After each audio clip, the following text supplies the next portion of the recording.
Hi, this is Katie Powell here from Sing Without Limits, and this is the Vocal Power Hour.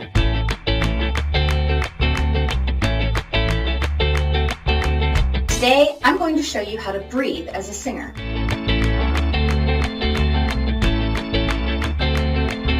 Believe it or not, breathing like a singer is no different than breathing like any other non-singing human being. In fact, you innately already know how to do it. So I don't get it. Why are we talking about this? I have no idea. My God, I've wasted my life. Just kidding. Here's why we're talking about it. There's a huge difference in the way we instinctively breathe and in the way that we consciously breathe. So just like so many other things in singing, we have to dig down past the bad habits and strip them all away so that we can get back to what our bodies naturally were designed to do. Just be. Now, some of you are probably still not convinced and have started searching for cat videos because you already know how to breathe. Just do me a favor. Stick with me and let's see if you really know or if you just think you know. That way we can be absolutely sure going forward. Pop quiz. What is the most important thing about breathing? You in the hat. Taking in a really big breath. Taking in a big breath. Sure. What else? Yes, you.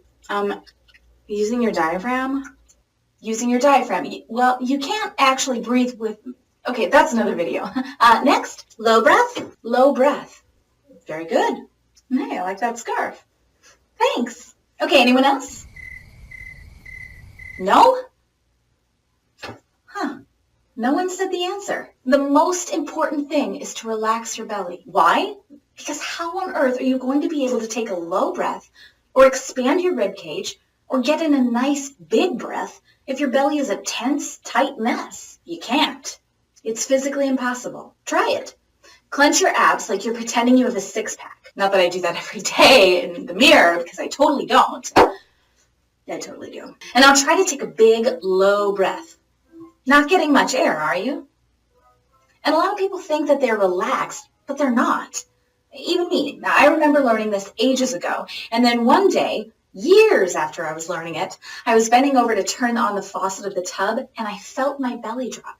I immediately put my hand on my belly and stood up like a cartoon character with a light bulb over my head and said out loud, "That's what that means." A lot of us, especially women, have this horrible habit of holding in our bellies all day long because we've been told by society that the thinner we are, the more attractive we are. Well, besides that being a total load of BS, it also makes it super hard to take a nice, healthy, low breath when singing. So if you haven't yet mastered the low breath, I want you to get on the floor, on your back, and pick up your knees so that your feet touch the floor and your knees are in the air. Close your eyes and then flop a hand on your belly and another on your chest.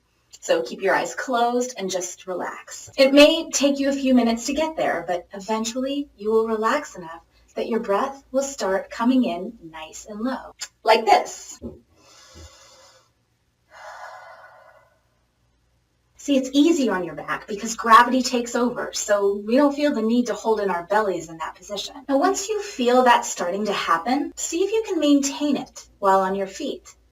And don't be discouraged if you can't. It's really hard to strip away a lifetime of bad habits to replace with good ones. Just keep practicing this. Also, I've just given you an excuse to lie on the floor and relax a minute.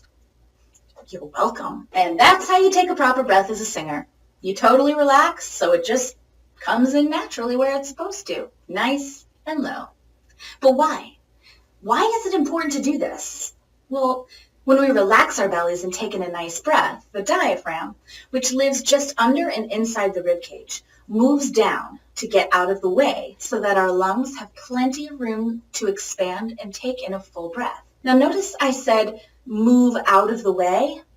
I want you to remember that for when we cover the diaphragm later. Hint, you don't breathe with it. See, if our bellies instead are tense, the diaphragm can't move out of the way, which leaves the lungs no room to fully expand, leaving us with a much smaller amount of air and no capacity for regulating what little we have available to last the entire length of just one line of a song. We're performing small miracles by singing. The least we can do is let our bodies do their jobs to make it happen. So there you have it. How to take a breath as a singer.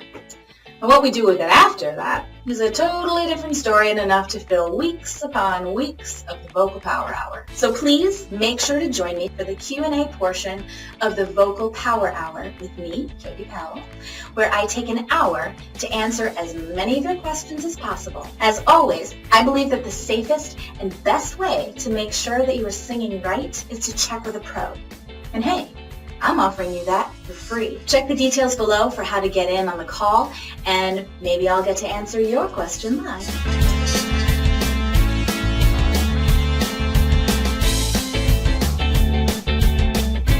Okay, I'll bite.